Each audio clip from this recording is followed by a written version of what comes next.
Bismillahirrahmanirrahim. Alhamdulillahi rabbil alamin.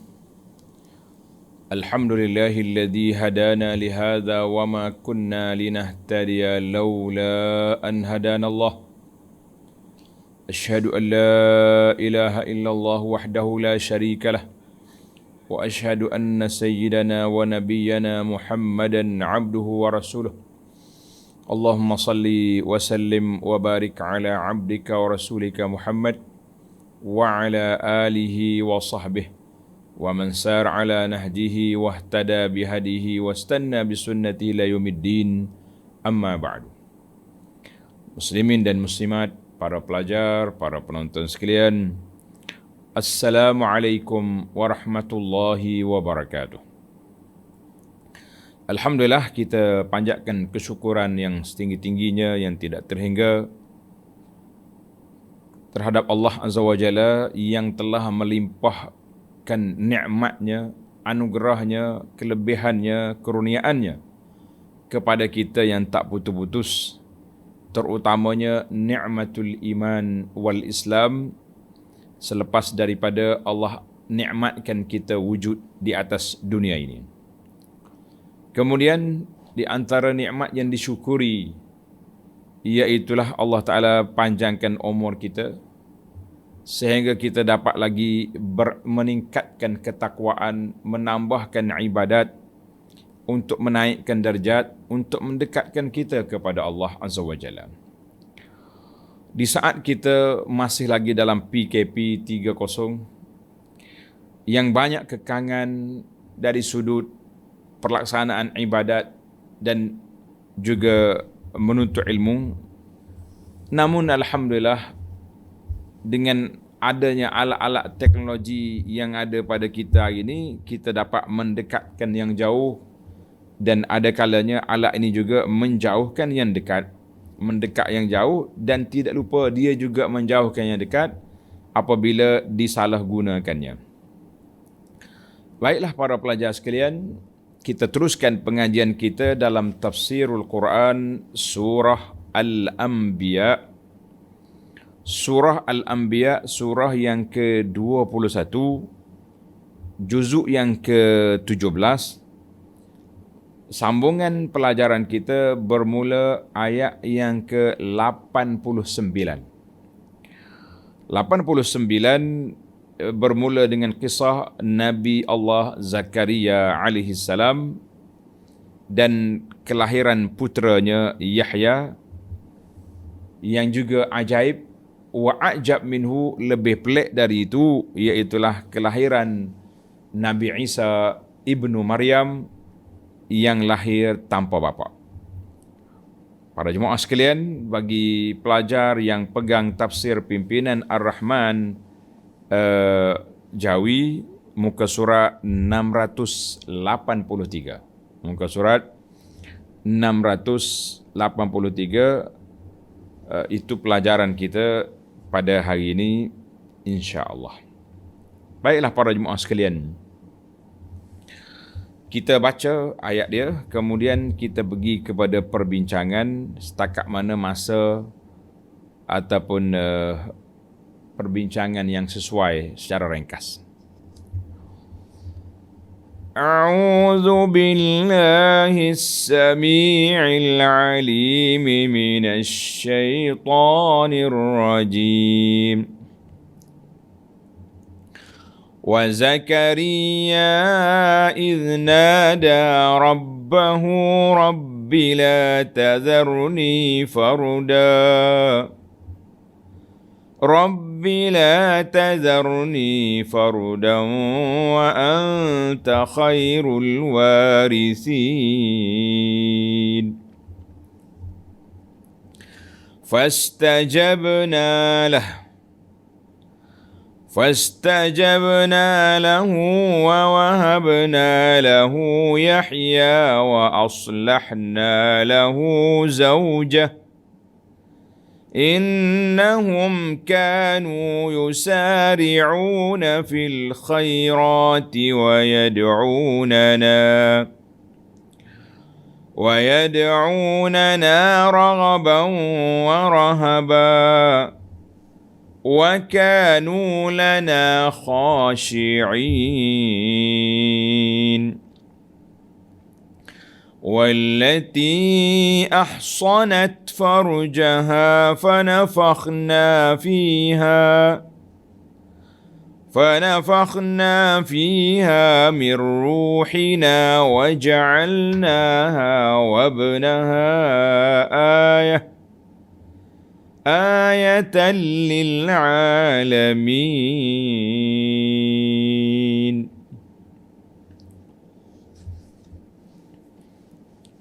Balik kepada ayat 89. Wa Zakaria iznada rabbah. Para jemaah sekalian, ayat ini dan sebutkanlah ya Muhammad sallallahu alaihi wasallam peristiwa Nabi Zakaria. Ini kalau kita dalam susunan yang kita susun di dalam siri surah Anbiya ini kisah Nabi yang ke-12. Wa Zakaria, Nabi Zakaria, dan Yahya dan Isa. Kalau kita tengok kepada susunan ayat ini dan juga ayat yang sebelumnya, kita dapat kesan bahawa kisah-kisah dalam Al-Quran ini Allah Ta'ala letak pelbagai dimensi, pelbagai tajuk. Ada kisah kekeluargaan, ada kisah kemasyarakatan, dan ada kisah yang berkait dengan politik. Apa-mana politik? Dengan perlawanan yang besar-besar seperti yang berlaku kepada Nabi Musa AS. Musa berlawan dengan Fir'aun besar-besar. Bila kita pergi kepada kisah Nabi Ayub, dia lebih kepada cerita kemasyarakatan. Ayub ditimpa kesusahan. Kemudian diikuti dengan Ismail, Zulkifli, Idris, ikon kepada kesabaran. Semua nabi-nabi itu sabar, cuma ada ciri yang tertentu. Kemudian datang Nabi Yunus alaihissalam. Yunus berdepan dengan kaumnya, masalah kemasyarakatan. Kemudian kita balik semula kepada sini, kepada ayat kita hari ini. Sebagaimana peliknya cerita Nabi Yunus masuk dalam perut ikan yang tak pernah dimasuki oleh orang, kemudian keluar dari perut ikan dalam keadaannya hidup. Keluarnya hidup, masuk pun hidup, keluar hidup. Orang lain kalau masuk perut ikan, sudah tentu keluarnya mayat ataupun tak keluar-keluar lagi, keluar dari belakang, bukan dari depan. Tapi Yunus masuk depan, keluar depan. Maknanya masuk dari mulut, keluar dari mulut. Orang lain kalau masuk dari mulut, keluar dari dubur, kan. Kemudian diikuti dengan kisah kita pada kali ini, kisah kelahiran Nabi Yahya melalui bapa dia Zakaria yang sudah tua. Mak dia juga mandul. Wa ajab minhu, iaitulah kelahiran Nabi Isa alaihissalam. Maknanya kita kata kisah-kisah itu ada pelbagai. Ada kisah yang berbentuk kemasyarakatan, kekeluargaan, dan kisah yang berbentuk ketenteraan, politik, siasah. Tapi kena ingat, dakwah Nabi-Nabi dan Rasul-Rasul alaihimussalatu wassalam, satu je dakwah mereka, iaitulah tauhid kepada Allah Azza wa Jalla. Semua mereka tu dakwah dia satu, tauhid. Cuma uslub dakwah, cara pendekatan dakwah dan peristiwa yang berlaku itu pelbagai. Baiklah para jemaah sekalian. Dan kita tengok daripada kisah Nabi Ayub alaihissalam, bermulanya episod doa. Doa, anni massaniyad dur. Nabi Ayub tak minta apa, dia bagi tahu dengan Tuhan. Kemudian datang lagi Nabi Yunus, kemuncak dalam bidang doa. Bagaimana Yunus bertawasul dengan tauhid dan juga memuji Allah Azza wa Jalla. Dia panggil puji Allah Azza wa Jalla, memuja, kemudian dia beritahu keadaan diri dia yang telah bertaubat, insaf, maka itu Nabi Yunus. Kemudian datang lagi dalam peristiwa kita ini, iaitulah doa Nabi Zakaria. Jadi kisah kita ni banyak berkait dengan doa-doa. Satu, itu yang dikatakan doa silahul mu'min. Doa itu senjata orang mukmin yang sangat besar. Yang sangat besar. Baiklah para jemaah sekalian. Isu kitanya isu tauhid. Isu kita tanzih. Bila ana sebut tanzih, para pelajar tulis betul-betul. Tanzihun. Tanun zai ya ta. Ta bulat. Tanzihun. Kalau bahasa Rumi, T-A-N-Z-I-H. Tanzih. Tanzih itu makna membersih, mensucikan Allah Azza wa Jalla daripada segala bentuk sifat kelemahan, kekurangan. Itu nama dia tanzih. Tulis betul-betul. Kalau yang tulis silap-silap tu, betulkan baliklah. Dan alhamdulillah, pengalaman kita melalui setahun dah kuliah PKP ni, pelajar-pelajar kita ramai yang menulis. Kita kata barakallahu fikum. Baik para jemaah sekalian, itu mukaddimah sedikit. Kita masuk pada ayat kita. Dalam ayat ini Allah Ta'ala cerita tentang Zakaria dan Yahya, hanya 2 ayat. Allah cerita tentang Sayyidah Maryam berapa ayat? 1 ayat je. Sebab apa? Kisah 3 ni, 3 Nabi ni telah kita lalui dalam surah Ali Imran yang lalu, dan juga panjang juga perbincangan kita dalam surah Maryam. Di sini hanya Allah Ta'ala sebut je kisah supaya kita ingat, agar kita tidak lupa kisah-kisah para anbiya alaihissalatu wassalam, yang kebetulan juga kisah ini kita baca kena pada saat kita sangat-sangat mengharapkan pertolongan Allah Azza wa Jalla agar COVID-19 ini dihapuskan dari negeri kita, dari negara kita yang sudah melebihi angka 7,000 lebih satu hari. Maka apa senjata kita? Apa sepatutnya kita lakukan? Kita sebagai hamba Allah Azza wa Jalla, sebagai rakyat, sebagai orang yang beriman, pergantungan kita dengan Allah Azza wa Jalla, iaitulah kita bermunajat dan berdoa supaya dihilangkan penyakit ini. Bagi pihak pemerintah yang bertanggungjawab menguruskan negara dan juga menjaga rakyat, mereka juga telah melakukan ikhtiar dan usaha dengan pelbagai cara, sama ada kena tak kena.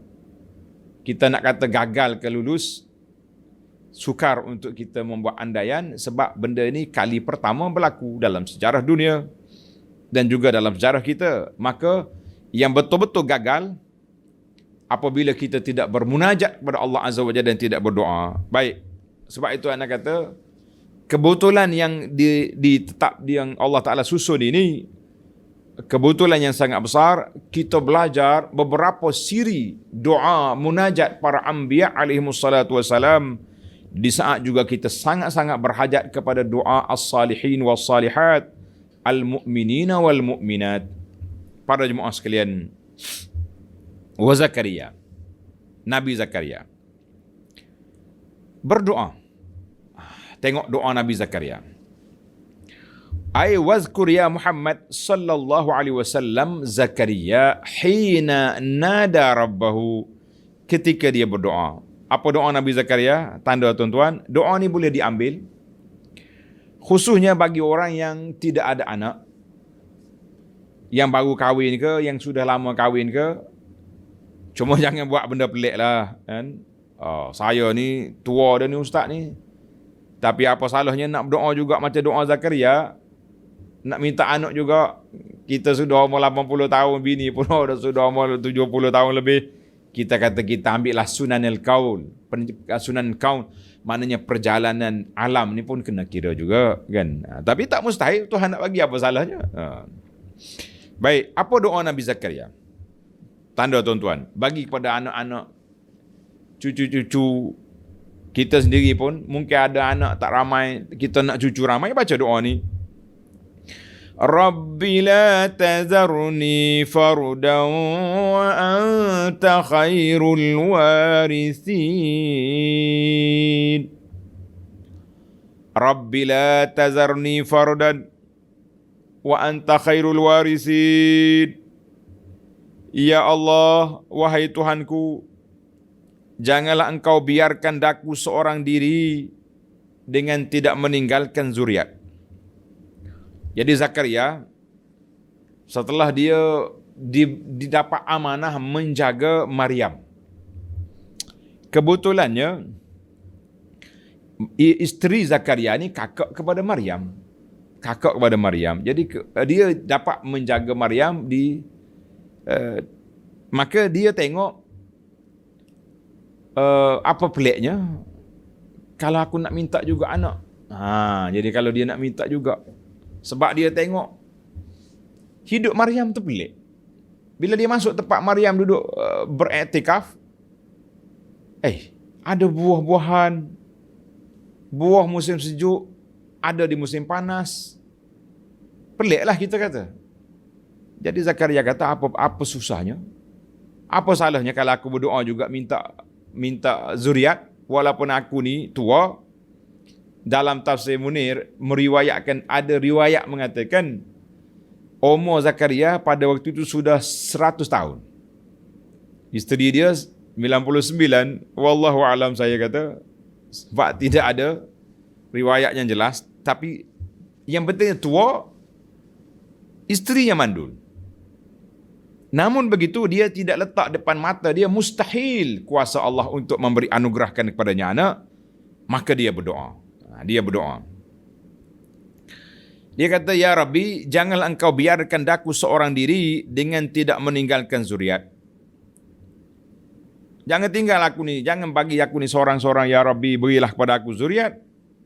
Wa anta khairul warithin, dan engkaulah jua sebaik-baik yang mewarisi. Farzuqni warisan, berilah kepada aku pewaris yang akan meneruskan dakwah aku untuk menjaga agama. Untuk menjaga agama, mana Nabi Zakaria letak matlamat. Objektif utama dia nak sangat anak ni untuk apa? Dia nak supaya ada orang yang menyambung kesinambungan dakwah dia. Kalau aku mati, ada penyambung dakwah aku. Setelah dia tengok sebahagian keluarga dia ni nampak tak begitu berminat dengan dakwah dia, maka dia mengharapkan anaknya yang akan sambung dakwah. Zakaria Nabi, dia tahu kalau dia mati pun Allah Ta'ala akan lantik orang lain. Jadi, tetapi orang panggil lebih tenang kematian kita apabila kita boleh buat perancangan. Manakala aku mati, orang yang akan ambil alih tugas aku nanti, biiznillah, anakku sendiri.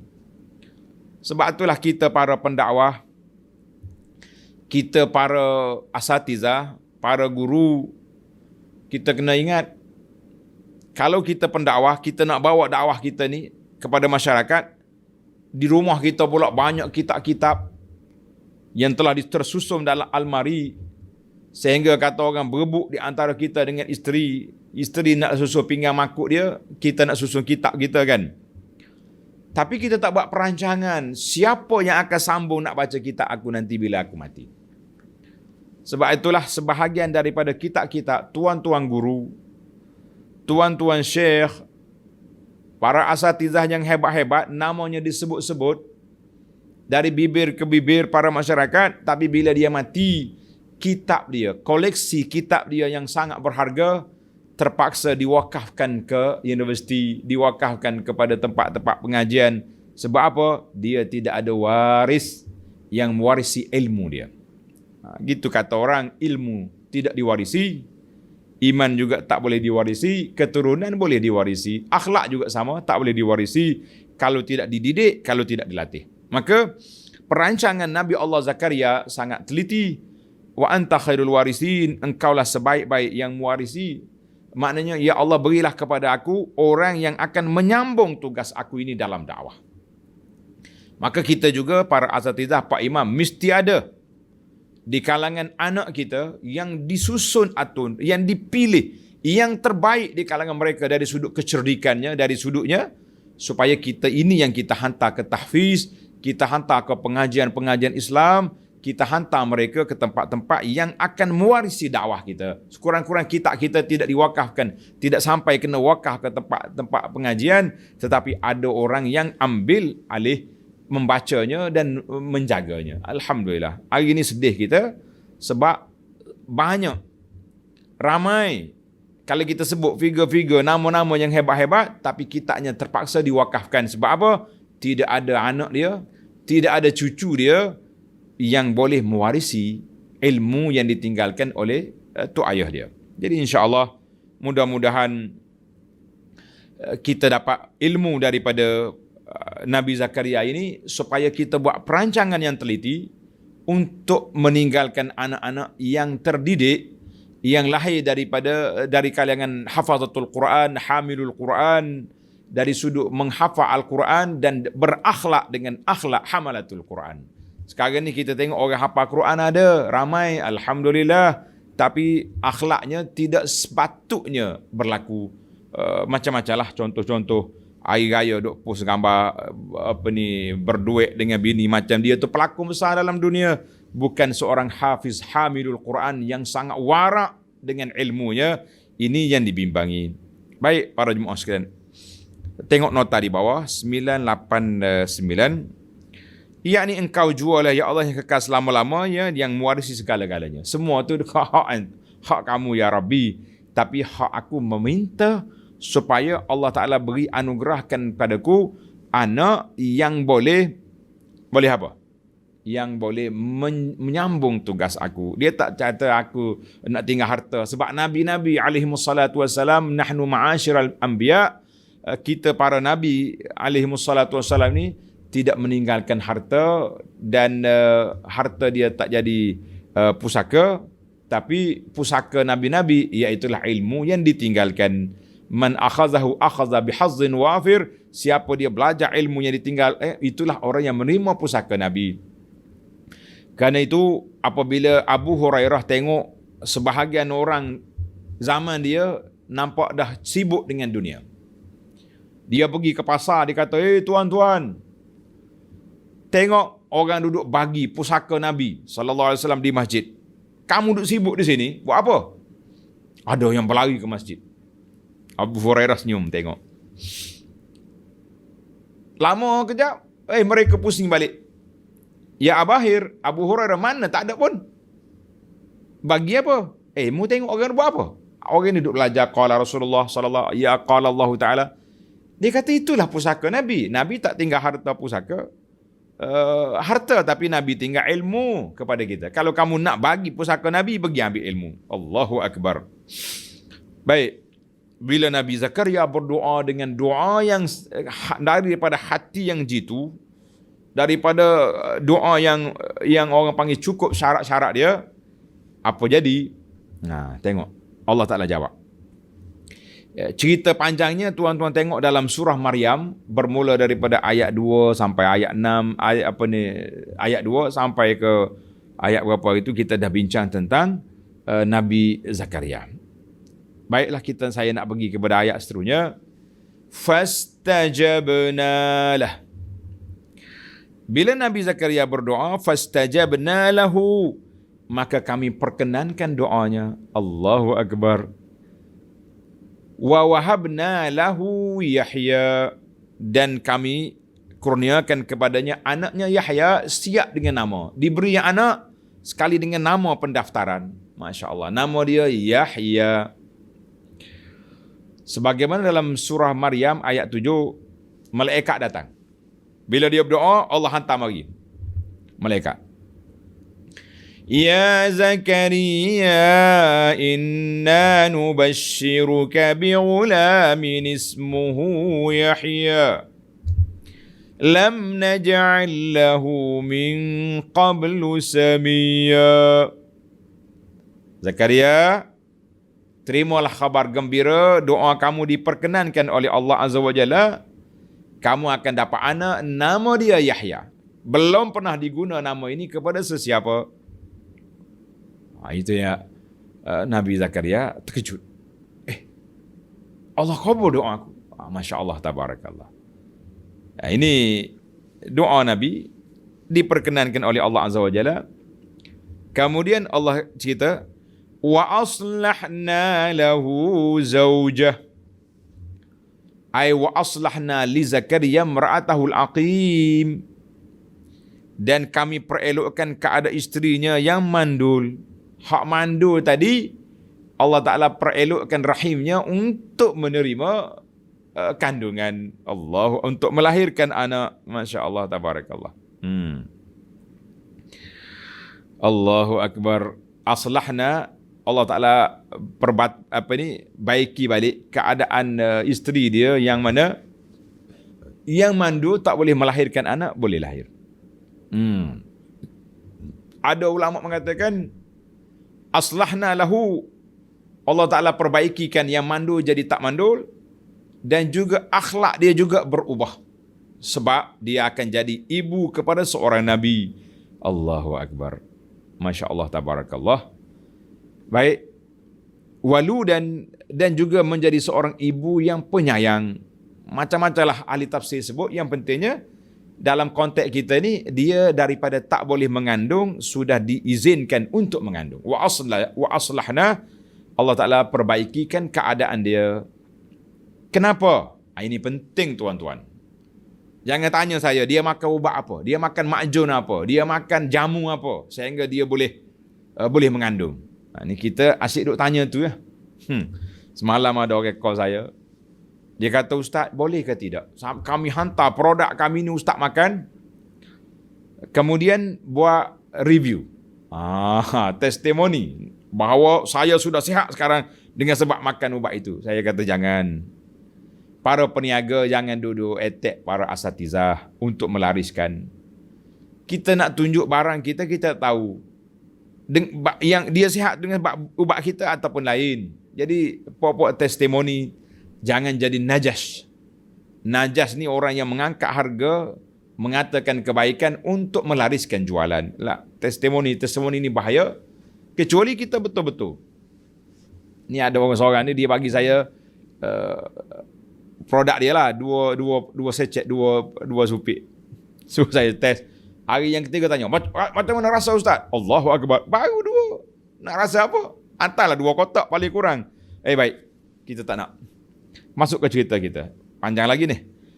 Jadi jangan tanya saya, Nabi Zakaria makan jamu apa, makan ubat apa, kita nak testimonikan dia, nak review lah. Allah sendiri jawab. Sebab apa diperkenankan doa Nabi Zakaria? Tengok tuan-tuan, ayat 90 di tengah-tengah. Innahum kanu yusari'una fil khairat. Tanda ini rahsia besar. Kenapa Allah Ta'ala perkenankan doa Nabi Zakaria?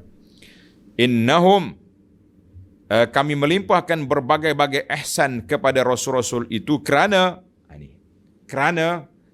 sesungguhnya mereka sentiasa berlomba-lomba dalam mengerjakan kebaikan.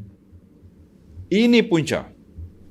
Punca dianya Nabi Zakaria dan isteri dia berterusan berlomba-lomba dua ni, suami isteri ni, ila fi'li ta'at, dan melakukan segala kebaikan. Ini punca. Mana kalau kita rasa kita nak cepat doa kita mustajab, buat kebaikan. Kita sendiri jadi baik, islahkan diri kita. Sebab tu saya kata, tuan-tuan, marilah kita sibuk mengaudit diri kita sendiri daripada sibuk jadi juru audit kepada dosa orang lain. Tak habis-habis kita ni. Tak habis-habis. Duk main audit diri sendirilah, lebih selamat insya-Allah.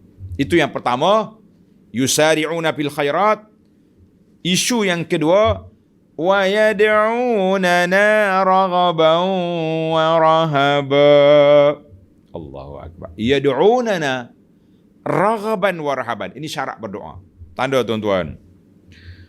Dan sentiasa berdoa kepada kami dengan dua cara doa, raghaban, dengan penuh harapan.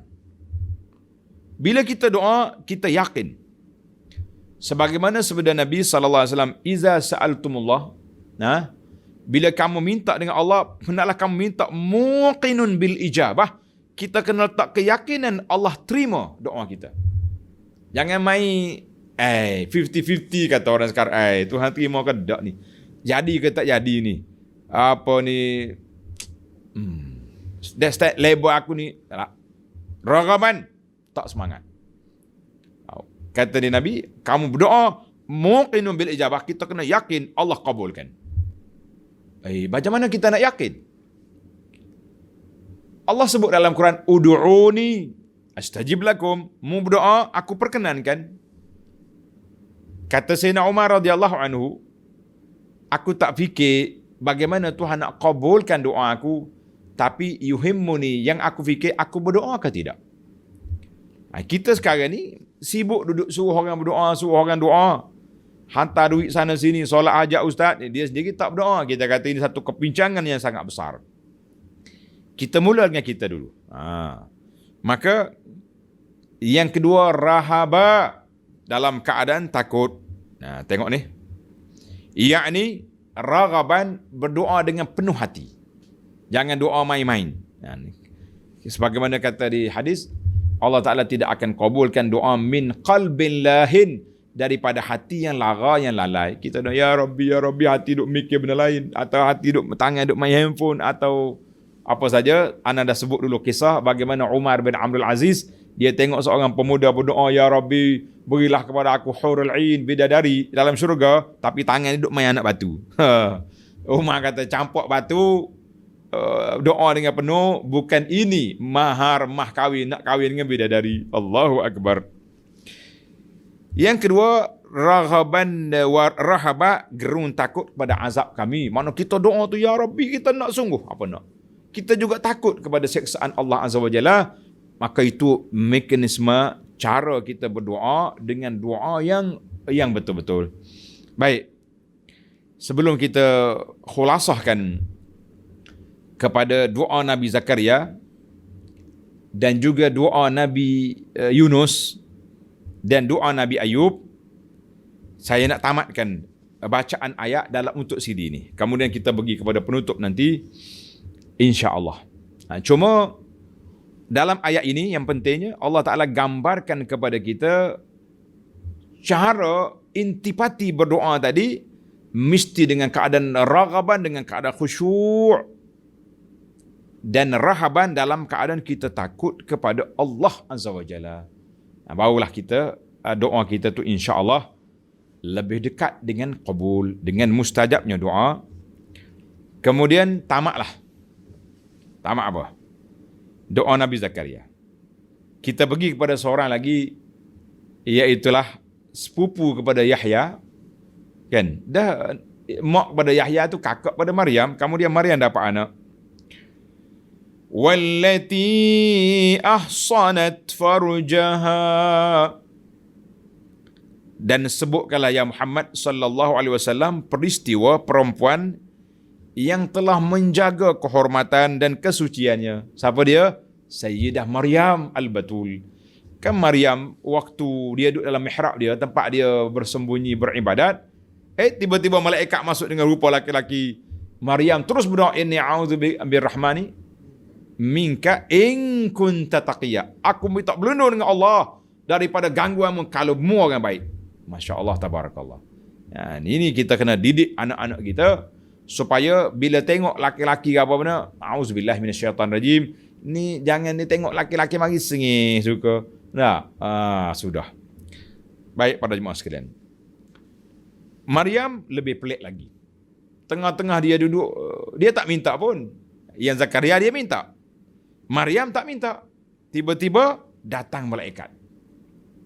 Allah nak tunjuk benda yang lebih ajaib lagi. Iaitulah lahir tanpa bapa. Bila malaikat datang, فَنَفَخْنَا فِيهَا مِنْ رُوحِنَا, lalu kami tiupkan padanya roh ciptaan kami. Jadi ada katanya malaikat mari tiup melalui ni belahan dada ni, baju ni, tiup roh Nabi Isa alaihissalam ke dalam rahim Sayyidah Maryam. وَجَعَلْنَاهَا وَابْنَهَا آيَةً لِلْعَالَمِينَ, dan kami jadikan dia, ibu Maryam dan anaknya Isa, ayatan lil alamin, sebagai satu tanda yang menunjukkan kekuasaan kami bagi umat manusia. Tengok nota di bawah 991. Perempuan itu ialah Sayyidah Maryam, gadis suci yang telah melahirkan seorang anak lelaki, iaitulah Isa alaihissalam, dengan tidak berbapa, hanya dengan tiupan malaikat Jibril pada leher bajunya. Kejadian yang luar biasa ini adalah menjadi tanda yang membuktikan kekuasaan Allah Azza wa Jalla. Baik para jemaah sekalian, kenapa Allah Ta'ala kembarkan? Biasanya bila mari Zakaria, Yahya, Isa, sebab mereka ni satu family, anak beranak. Yang ni pelik dah ni, Zakaria ni, sebab boleh anak daripada mandu tapi ada suami isteri. Kepelikan, keajaiban mereka tidaklah sepelik Isa yang lahir daripada tanpa bapa. Itu lebih ajab, lebih besar lagi para jemaah sekalian. Baiklah, kisah Maryam yang panjang, kisah Zakaria yang agak detail kita telah baca dalam surah Maryam yang lepas. Maka sebab itu dalam siri ini kita lebihkan kepada isu motivasi kekeluargaan yang tadi saya sebut. Setiap kita mesti ada cita-cita untuk apa? Untuk ada pewaris yang akan mewarisi kedudukan kita selepas kita mati. Terutama sekali dalam bidang agama, bidang ilmu. Nabi SAW sendiri telah beritahu apabila mati seorang anak Adam, maka terputuslah amalannya, amalannya sendiri kecuali 3 perkara. Anak yang soleh yang mendoakan. Kalau kita tak tinggal anak, siapa nak doa kita? Saya dekat swasta, bayar baru orang doa. Ni kita nak anak kita pagi, petang, siang, malam, doa Rabbighfirli wali walidayya. Kemudian harta wakaf yang kita telah buat ataupun ilmu yang kita sendiri tinggalkan, maka kita mengatakan ini yang besar. Jadi para jemaah sekalian, dari sudut motivasi, sama ada awak guru, imam, ustaz, pak haji, pak lebay, mesti ada anak yang mewarisi ilmu agama dalam rumah masing-masing. Baik, ada yang dakwa, ustaz, kami bukan ustaz, kami bukan, cuma kami muslimin, muslimat. Saya kata, tuan-tuan dan puan-puan, tetap kena ada motivasi, perancangan yang rapi. Mesti ada dalam keluarga kita anak yang belajar agama. Allahu Akbar Ustaz, saya dah 70 tahun, 60 tahun lebih, tak ada lagi lah, takkanlah nak dapat mukjizat Zakaria, boleh cucu, boleh anak. Baik, kamu rancanglah anak cucu. Pilih dari kalangan anak-anak kita, cucu-cucu kita yang baik-baik, yang cerdik-cerdik. Saya ulang sekali lagi. Untuk hantar anak mengaji agama, jangan cari yang fail SPM, yang gagal UPSR, yang rendah itu ini, ni tak jadi kerja ni, kita tagih pondok ah. La haula wala quwata illa billah. Ilmu agama ini, ilmu kita nak memahami wahyu kalamullah. Ilmu yang kita nak mewarisi, ilmu yang ditinggalkan oleh Nabi SAW. Anta yang tak cerdik, les. Kenapa? Kita atas yang paling cerdik. Ni dah cerdik-cerdik, ambil sains itu. Itu ilmu pergi setakat mana je. Ada satu kes. Seorang budak ni, dia belajar di tahfiz. Tiba-tiba tak mau. Cakap dengan ayah dia, tak mau nak tukar channel. Tak mau ngapa Quran lagi lah. Ayah dia panggil saya, suruh pergi motivasi kepada pelajar-pelajar ni. Kita kata, adik, anta nak apa? Oh, dia kata dia nak naik ke angkasa, nak jadi pilot. Oh, kata good, beres. Oh, ini nak jadi engineer, nak jadi doktor. Kata cita-cita kamu semuanya murni, semuanya suci. Tapi oleh kerana kamu duduk di channel ini, channel Al-Quran sekarang ni, sepatutnya kita naik lebih tinggi daripada angkasa. Kamu nak jadi pilot, ya, saya nak naik awak lebih tinggi daripada angkasa. Nak? Oh, dia kata nak lah. Kalau ada, kita kata ilmu Al-Quran ini, ilmu memahami kalam Rabbil Alamin lebih tinggi daripada segala-galanya. Kamu nak jadi engineer. Engineer nak baiki apa? Nak baiki mesin, besi. Nak baiki bangunan, batu. Nak baiki apa? Marilah kita jadi engineer, kita nak baiki masyarakat daripada tidak menyembah Allah kepada menyembah Allah, daripada derhaka kepada Allah kepada taat kepada Allah. Kita kata ini engineer islahul insan, menjadi tugas para anbiya alaihi wassalatu wassalam, diikuti oleh para nabi-nabi, para sahabat, diikuti oleh para ulama salihin. Mari kita masuk dalam kumpulan ini. Ini motivasi kita dari sudut kekeluargaan. Jadi para jemaah sekalian sangat besar. Saya tidak mempertikaikan, memperlekeh ilmu-ilmu yang tadi yang sebut, tidak. Tapi oleh kerana anak ni sudah berada di lorong ini, maka kita kata teruskan, jangan lari. Jangan pula salah faham. Kan?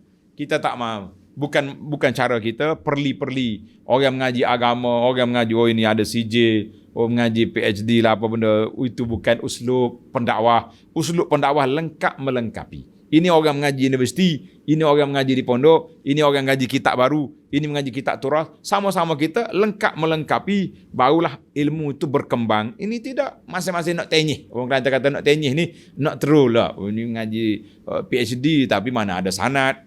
Ini semua ni merusakkan hati, merusakkan masyarakat dan merusakkan perjalanan keagamaan. Baik para jemaah sekalian. Faedah lagi. Berapa faedah dah kita ambil? Yang sini kita nak, di antara faedahnya Allah Subhanahu wa taala islahkan isteri Nabi Zakaria. Dia mandul.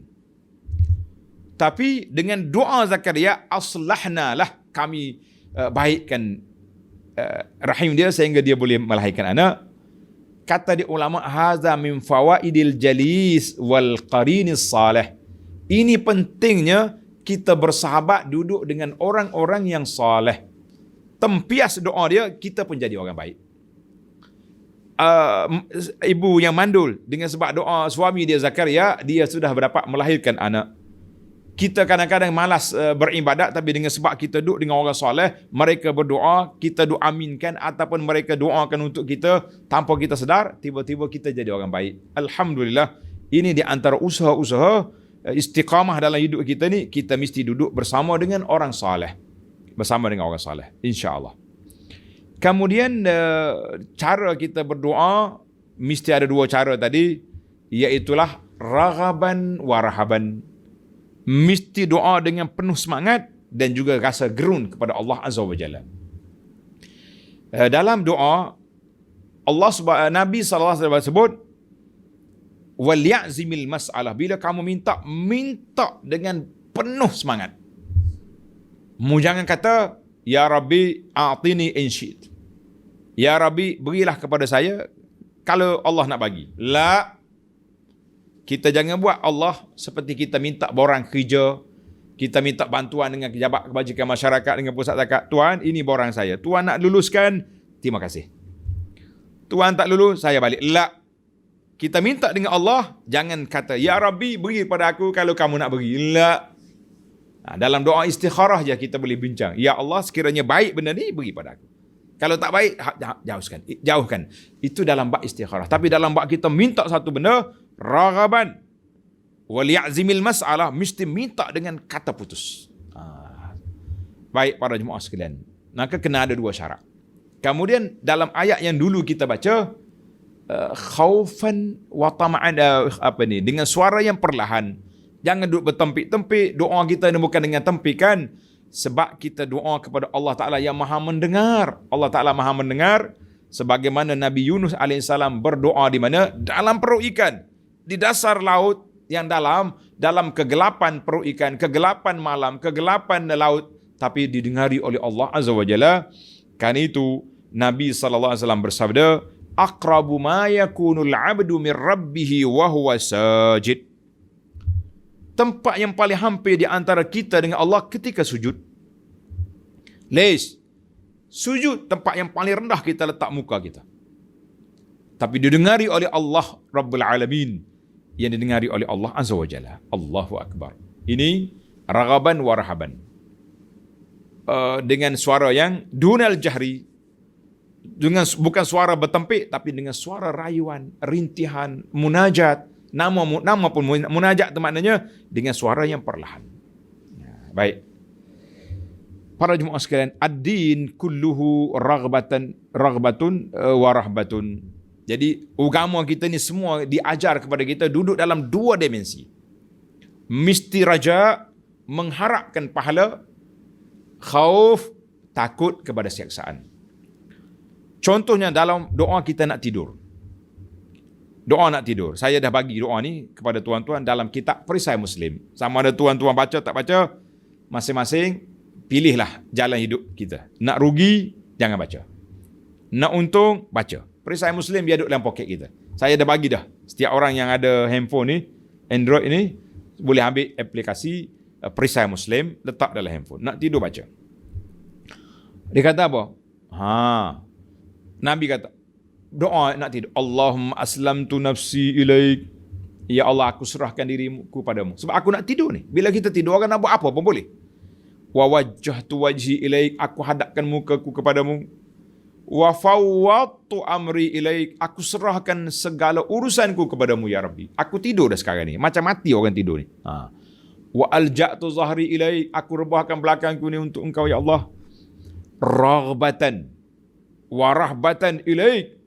Dalam keadaan yang sangat nak mengharapkan jagaanmu, rahmatmu dan takut padamu ya Rabbi. Hadis ni dalam Bukhari. Baca. Kata dia dalam hadis, kalau boleh kita jadikan bacaan ini di akhir sebelum kita tidur. Allahu Akbar. Manakala kita mati, kita dah serahkan diri kita kepada Allah. Kalau kita hidup balik, kita di bawah jagaan Allah. Itu dia panggil hidup kita ni duduk dalam keadaan ini raghbatan wa rahbatan. Dalam keadaan takut, dalam keadaan sangat mengharapkan rahmat Allah Ta'ala. Maka semua orang mukmin itu keadaan kita. Sebab itu bila kita bangun dari tidur, di antara doa yang diajar oleh Nabi, baca tuan-tuan. Nak dengar ni. Kalau ada kat depan boleh test. Kalau dekat belakang ni selamat. Alhamdulillahilladzi ahyana ba'dama amatana wa ilaihin nusyur. Allahu Akbar. Kami hidup setelah kami mati, tapi kembali kepada Allah Azza wa Jalla. Ingat, kamu akan kembali kepada Allah. Maka ini yang kita nak. Jadi doa ni mesti ada sifat khusyuk. Jangan doa suka-suka, tak boleh. Jadi itulah di antara doa. Kemudian dalam siri yang lepas kita telah bincang tentang cara doa itu sama ada doa at-talab. Dia doa ni jenis doa. Biarlah saya ambil masa. Kita habiskan isu doa dalam siri kita ni. Doa ada dua kategori. Dia panggil doa al-mas'alah. Satu lagi doa ibadah. Semua doa tu doa ibadat kepada Allah Azza wa Jalla. Tapi ada doa nama dia doa masalah, doa kita minta. Ada doa berbentuk semata-mata memuja Allah, pengabdian kepada Allah Azza wa Jalla tanpa diminta. Itu dipanggil dua doa. Macam kita Rabbighfirli, ya Allah beri ampun dosa aku. Itu dipanggil doa masalah. Tulis baik-baik. Doa masalah, doa permohonan. Yang kedua dia panggil doa ibadah. Semata-mata kita beribadat kepada Allah Ta'ala. Sebagaimana yang berlaku dalam peristiwa Nabi-Nabi alaihimussalatu wassalam ini. Maka ada kalanya dia minta betul-betul. Macam Zakaria minta. Rabbi la tazarni fardan wa anta khairul warisin. Ya Allah, jangan tinggal aku ni seorang, mana beri pada aku anak. Itu minta. Ada di antara bisiratil khabar, dengan cerita menyatakan hal dia, anni massani ad-dur. Ayub kata, ya Rabbi, aku kena susah. Dia tak minta. Dia kata, ya Rabbi, angkatkan penyakit ini. Tak kata. Tapi dia menyatakan keadaan dia. Allahu Akbar. Kan? Jadi kita hari ini, saya dah sebut dah dalam siri yang lepas, kita kena guna tawassul ini kepada Allah Azza wa Jalla, bertawassul dengan tauhid dan juga dengan apa tadi kita sebut, tauhid kepada Allah dan tanzih. Saya ulang balik. Tanzihun. Tanzih. Tanzih. Mana kita puja, kita bersih sucikan Allah Azza wa Jalla. Contoh lagi, Nabi Nuh AS. Rabbi inni a'udzubika an as'alaka ma laysa li bihi ilm. Setelah anak dia tenggelam dalam banjir, dia kata, aku minta berlindung denganmu ya Allah daripada aku minta benda yang aku tak tahu. Wa illa taghfirli wa tarhamni. Sekiranya engkau tak ampunkan dosa aku, engkau tak beri rahmat kepada aku minal khasirin, aku jadi orang yang rugi. Dia tak kata ya Rabbi ighfirli, tapi sekiranya engkau tak ampunkan. Itu dia panggil wasful hal, tunjuk kepada keadaan kita. Fahadha laisa siqatut talab, tapi dia cerita bahawa Allah Taala itu sifat dia pengampun, sifat dia kasih sayang. Nabi Adam AS juga sama. Rabbana zalamna anfusana wa illam taghfir lana wa tarhamna lanakunanna minal khasirin. Ya Allah, kami dah zalimi diri kami sendiri. Kalau engkau tak ampunkan, aku jadi orang rugi. Dia pencerita, tapi dalam cerita ini ada mengandungi memohon kemaafan. Yunus dalam perut ikan, la ilaha illa anta subhanak inni kuntu minaz zalimin. Ya Allah, aku zalim, lari daripada kaum tanpa izinmu. Menceritakan keadaan dia. Maka dia minta keampunan. Nabi Musa AS setelah dia sampai di Madian, susah. Nak gimana ni tak tahu. Dia pun doa, Rabbi inni lima anzalta ilayya min khairin faqir. Ya Allah, aku duduk di sini dalam keadaan fakir ya Rabbi. Doa Nabi Musa sekejap, datang anak Shu'aib, saudara, bapa saya panggil. Habis. Masya Allah, tabarakallah. Jadi para jemaah sekalian, jadi doa tu sama ada dia dalam bentuk khabar, tetapi mengandungi permohonan secara indirect. Ada kalanya kita minta betul, maka kita mengatakan dalam suasana sekitar ini, apa yang kita nak minta? Kita minta dengan Allah Azza wa Jalla, ya Rabbi, ya Tuhan kaku, kami sekarang ni ditimpa bencana COVID sehingga masjid-masjid ditutup. Kami tak dapat hadir solat jemaah ya Rabbi, sedangkan kami ni sangat sayang solat berjamaah. Kami suka beriktikaf, suka majlis ilmu, suka-suka ni ya Allah.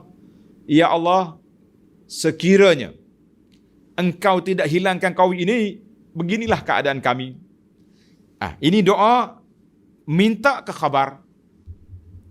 Tuan-tuan jawab. Doa ini masalah ke doa berbentuk khabar? Jawabnya berbentuk khabar. Sebab kita cerita kepada Allah Azza wa Jalla keadaan kita sekarang, sekiranya engkau tidak hilangkan COVID ini, maka beginilah keadaan kami. PKP. Lockdown, masjid dibenarkan 4 orang, 5 orang. Ataupun kita kata, ya Allah, ya Tuhanku, kita tawassul dengan amal. Kami ni suka ke masjid, suka beribadat, suka majlis ilmu, suka begini. Ya Allah, ya Tuhan, dengan kuasa-Mu, ya Allah, hilangkan COVID ini daripada negeri kita, supaya hamba-Mu dapat kembali ke rumah-Mu. Itu dia panggil sirah at-talab. Alhamdulillah para jemaah sekalian, kita faham bahawa doa itu sama ada kita minta direct, atau kita minta secara khabar. Doa itu dalam bentuk kita mohon, nak panggil doa masalah, ataupun dalam bentuk doa al-ibadah. Kita tak minta, tapi kita la ilaha illa anta subhanaka inni kuntu minaz zalimin. Sebagaimana doa Nabi di Arafah, Nabi kata sebaik-baik doa aku dan para nabi di Arafah ini, la ilaha illallah wahdahu la syarikalah, lahul mulku wa lahul hamdu wa huwa ala kulli syai'in qadir. Itu bukan permohonan, tapi itu semua tu puji Allah Azza wa Jalla, tapi Nabi namakan doa. Alhamdulillah para jemaah sekalian, ana rasa para pelajar dapat memahami isu doa ini. Kalau tuan-tuan nak panjang lagi, boleh buka dalam syarah saya kepada kitab Perisai Muslim, ada 40 siri kuliah. Tuan-tuan boleh tengok satu persatu. Kenapa baca ni? Apa cerita di sebaliknya? Alhamdulillah, mudah-mudahan ada manfaatnya insya-Allah. Jadi subhanakallahumma bihamdika asyhadu an la ilaha illa anta astaghfiruka wa atubu ilaik.